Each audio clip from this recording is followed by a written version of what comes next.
الحمد لله وكفى والصلاة والسلام على رسوله المصطفى وعلى آله وأصحابه ومن تمسك بهديهم واقتفى أما بعد.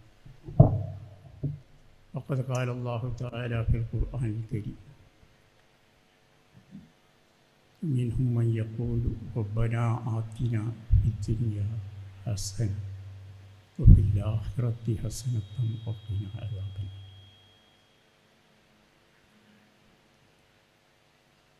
വന്യരായ വേദിയിൽ ഉപവിഷ്ടരായ പണ്ഡിതന്മാരെ, സാധാത്തുക്കളെ, നേതാക്കളെ, സദസ്യരെ, ഫദീലാസനദാന ബിരുദം നേടുന്ന സഹോദരിമാരെ, സദസ്യരെ, രക്ഷിതാക്കളെ, അല്ലാഹു സുബ്ഹാനഹു വ തആല നമ്മുടെ ഈ സംഗമം അല്ലാഹുവിന് തൃപ്തികരമായ ഒരു സംഗമമാക്കി തീർക്കുമാറാവട്ടെ. ഇതിൽ സനത് വാങ്ങിയ സഹോദരിമാർക്ക് അല്ലാഹു ബറക്കത്ത് ചെയ്ത് കൊടുക്കുമാറാവട്ടെ. അവരുടെ ഭാവി ജീവിതം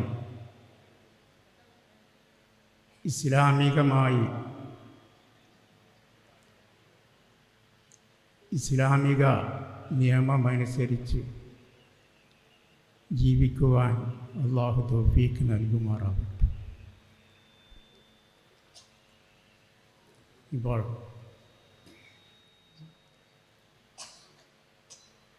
ഫദീല സംവിധാനത്തിൽ രണ്ട് വിദ്യാഭ്യാസവും തമ്മിൽ ചേർന്നുകൊണ്ട് രണ്ട് കോടി ഒരുമിച്ച് കൂട്ടിക്കൊണ്ട് അധ്യാപനം നടത്തിയ ഒരു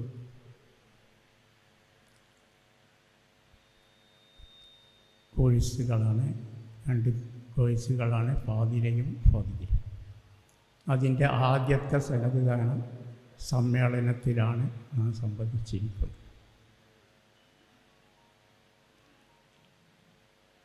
ഈ രണ്ടും ഒന്ന് ദുനിയാവിന് വേണ്ടിയാണ്, ഒന്ന് ആഖിറത്തിന് വേണ്ടി. ഭൗതിക വിദ്യാഭ്യാസം അതിൻ്റെ ലക്ഷ്യം ഏതുവരെയുണ്ടാകും?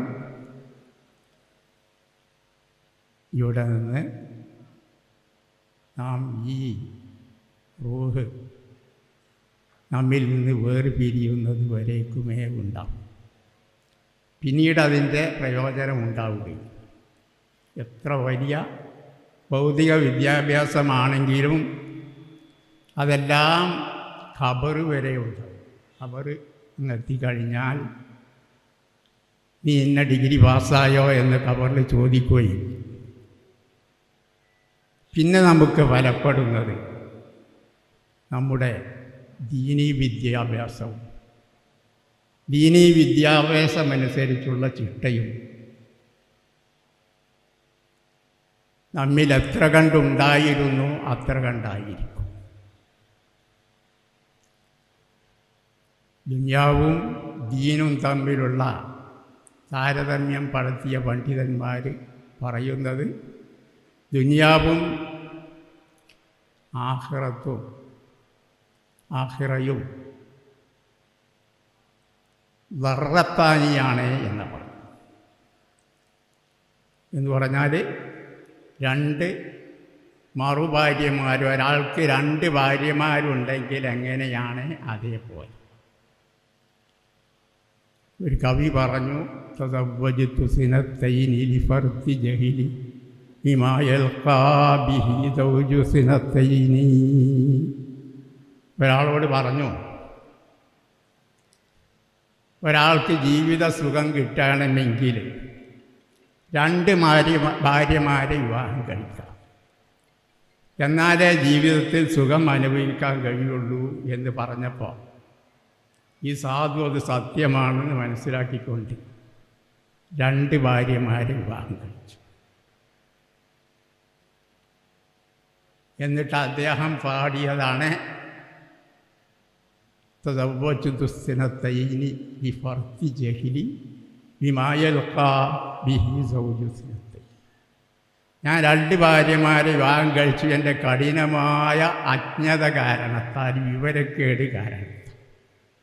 2 ഭാര്യമാരുടെ ഭർത്താവ് അനുഭവിക്കുന്ന വിഷമങ്ങൾ അറിയാത്തതിൻ്റെ പേരിൽ ഞാൻ 2 ഭാര്യമാരെ വിവാഹം കഴിച്ചു. എന്നിട്ട് അദ്ദേഹം പറയുന്നു, ഈ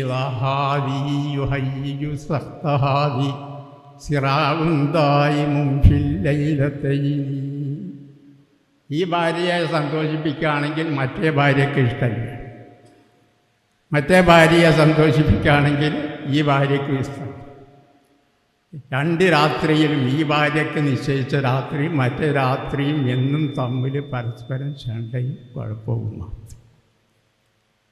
ഇതേപോലെയാണ് ദുനിയാവുമായി അടുക്കാൻ ഒരുങ്ങുകയാണെങ്കിൽ പരലോകം നമുക്ക് അറിയാത്ത രൂപത്തിൽ നഷ്ടപ്പെട്ടു. പരലോകവുമായി കൂടുതൽ അടുക്കുകയാണെങ്കിൽ ദുനിയാവിൽ ശ്രദ്ധിക്കാനും സമയമുണ്ടാവുകയും. അതിൻ്റെ പേരിൽ മഹാന്മാർ പറഞ്ഞത്, ദുനിയാവ് നമുക്ക് കൂടിയേ തീരൂ. മിന്നും യഖൂലു റബ്ബനാ ആതിനാ ഫിദ്ദുനിയാ ഹസനത്തൻ വഫിൽ ആഖിറത്തി ഹസനത്തൻ. ഞങ്ങളുടെ നാഥ, ഞങ്ങൾക്ക് ദുനിയാവിൽ നന്മ തരണേ, പരലോകത്തിനും നന്മ തരണേ എന്ന് പറയുന്ന പ്രാർത്ഥിക്കുന്ന ആളുകൾ അവരല്ലാഹു പ്രശംസിക്കുകയുണ്ടായി. അപ്പോൾ നമ്മുടെ ജീവിതത്തിന് ദുനിയാവ് കൂടിയേ തീരൂ. അതിൻ്റെ പേരിൽ ദുനിയാവിൽ ഞങ്ങൾക്ക് നന്മ തരണേ എന്ന് അല്ലാഹുവിനോട് ദുആ ചെയ്യും. പക്ഷേ ആ ദുനിയാവിനോടുള്ള സ്നേഹം എത്ര കണ്ടുണ്ടാവണം എന്ന് മഹാന്മാർ നമ്മുടെ സൂഫിയത്തെല്ലാം വിവരിച്ചു. ദുനിയാവ് കൂടിയേ തീരൂ. അതിൻ്റെ ഒരു ഉദാഹരണമാണ് ഒരു കപ്പൽ. കപ്പൽ സഞ്ചരിക്കണമെങ്കിൽ വെള്ളം വേണം. വെള്ളമില്ലാതെ കപ്പൽ സഞ്ചരിക്കുകയില്ല. ഏതെങ്കിലും ഒന്നുകിൽ പുഴയോ കടലോ ഏതെങ്കിലും വെള്ളം വേണം. വെള്ളമില്ലാതെ കപ്പൽ സഞ്ചരിക്കുകയില്ല, വെള്ളത്തിലേ സഞ്ചരിക്കും. ഇതേപോലെ ദുനിയാവ് നമുക്ക് ഈ ലോകത്ത് ജീവിക്കണമെങ്കിൽ ദുനിയാവ് കൂടിയേ. പക്ഷേ ഇത് ഗുണകരമാകുന്നത് എപ്പോൾ? കപ്പലിൻ്റെ ഉള്ളിലേക്ക് വെള്ളം കയറരുത്. കപ്പലിൻ്റെ ഉള്ളിലേക്ക് വെള്ളം കയറിയാൽ ആകെ മുങ്ങി നശിച്ചു. ഇതേപോലെ ദുനിയാവിനോടുള്ള സ്നേഹം മനസ്സിൻ്റെ ഉള്ളിലേക്ക് കടന്നു പോയാൽ ആകെ നശിച്ചു. ഇതാണ് മഹാന്മാർ പറയുന്നത്. അപ്പോൾ കപ്പലിൻ്റെ ചുറ്റുഭാഗം വെള്ളം ഉണ്ടാകുകയാണെങ്കിൽ നമുക്ക് വിജയിക്കാം, അതിൽ സഞ്ചരിക്കാം, യാത്ര ചെയ്യാം, ഇതൊക്കെ ചെയ്യും. കപ്പലിൻ്റെ ഉള്ളിലേക്ക് വെള്ളം കയറിയാലോ ആകെ നശിച്ചു. ഇതേപോലെ ഇവിടെയെല്ലാം ബിരുദം വാങ്ങി പുറത്തു പോകുന്ന സഹോദരിമാരോട് ഉപദേശിക്കാനുള്ളത്, നാം ഇവിടെ നിന്ന് പഠിച്ച പർദാ സമ്പ്രദായം. ഉദാഹരണം, പർദാ സമ്പ്രദായം. പർദാ എന്ന് പറഞ്ഞാൽ പർദാ സമ്പ്രദായത്തെ എതിർക്കുന്ന ചില ആളുകളുണ്ട്. പർദ എന്ന് പറഞ്ഞതിൻ്റെ അർത്ഥം ഉറുദു പദമാണ് പർദ. അതിൻ്റെ അർത്ഥം ഇന്ന് റെഡിമെയ്ഡ് പർദകളെല്ലാം കിട്ടുന്നുണ്ട്, അതല്ല പർദ. അതും പർദയാവാം. അതിൽ ഇസ്ലാം അനുസരിച്ച് അതിൻ്റെ നിയമം അനുസരിച്ചുള്ള പർദയുമാവാം, അല്ലാത്തതുമാണ്. ഇന്ന് പർദയെല്ലാം പരിഷ്കരിച്ച് അനുവദനീയമല്ലാത്ത രൂപത്തിലേക്ക് നീങ്ങിയിരിക്കുകയാണ്. ഖുർആനിൽ, വിശുദ്ധ ഖുർആനിൽ ജിൽബാബ് എന്ന പദമാണ് ഇതിനുപയോഗിച്ചിരിക്കുന്നത്. ജിൽബാബ്. വഖുല്ലിൽ മുഅ്മിനാത്തി,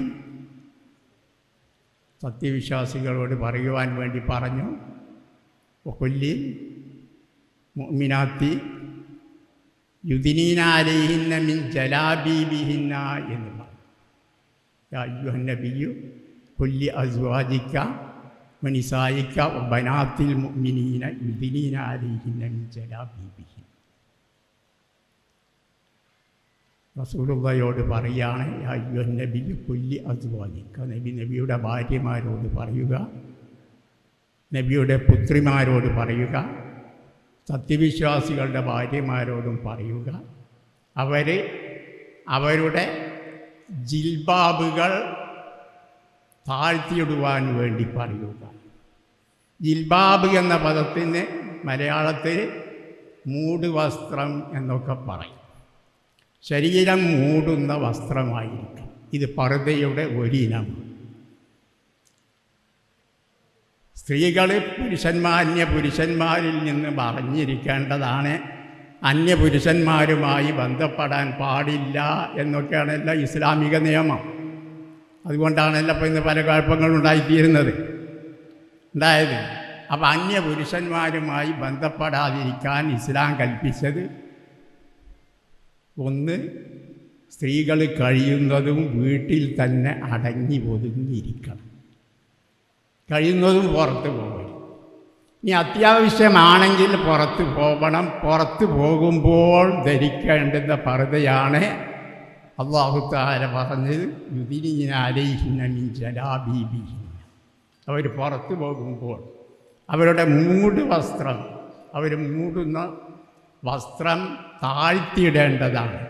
ഈ ജിൽബാബ് എന്ന പദത്തിന് പണ്ഡിതന്മാർ പറയുന്നത് തല മുതൽ കാല് വരെ എത്തുന്ന വസ്ത്രമാണ് ജിൽബാബ് എന്ന് പറയും. ഇതേപോലുള്ള ഒരു വസ്ത്രം കൊണ്ട് മൂടിയേ സ്ത്രീകൾ പുറത്തു പോകാവൂ എന്ന് പണ്ഡിതന്മാർ പറഞ്ഞതല്ല, അല്ലാഹു തആല പറഞ്ഞത്. കുല്ലിൽ യാ അയ്യുഹൻ നബിയ്യു കുല്ലി അസ്വാജിക വനിസായിക കുല്ലി യാ അയ്യുഹൻ നബിയ്യു കുല്ലി അസ്വാജിക വബനാതിക വനിസായിക വനിസായിൽ മുഅ്മിനീൻ. അവരോടെല്ലാം പറഞ്ഞത്, നിങ്ങൾ പുറത്തു പോകുന്ന അവസരത്തിലാണ്, വീട്ടിലാകുമ്പോഴുള്ള മറ്റൊരു പർദ്ദയാണ് അവരുടെ ശിരോവസ്ത്രം, അവരുടെ മുഖമക്കനെ മാറുവിടത്തിൻ്റെ മേലിൽ താഴ്ത്തിയിടണമെന്ന്. ഇത് പുറത്തു പോകുമ്പോൾ എല്ലാവർക്കും വീട്ടിലെല്ലാം ആകുമ്പോഴുള്ള പറഞ്ഞു. പുറത്തു പോകുമ്പോൾ അല്ലാഹു പറഞ്ഞത് ജിൽബാബ് ധരിക്കണമെന്ന്. ജിൽബാബ് എങ്ങനെയാണ് ധരിക്കേണ്ടത്? അത് മഹാനായ ഇബ്നു സീരീൻ റഹ്മത്തുള്ളാഹി അലൈഹി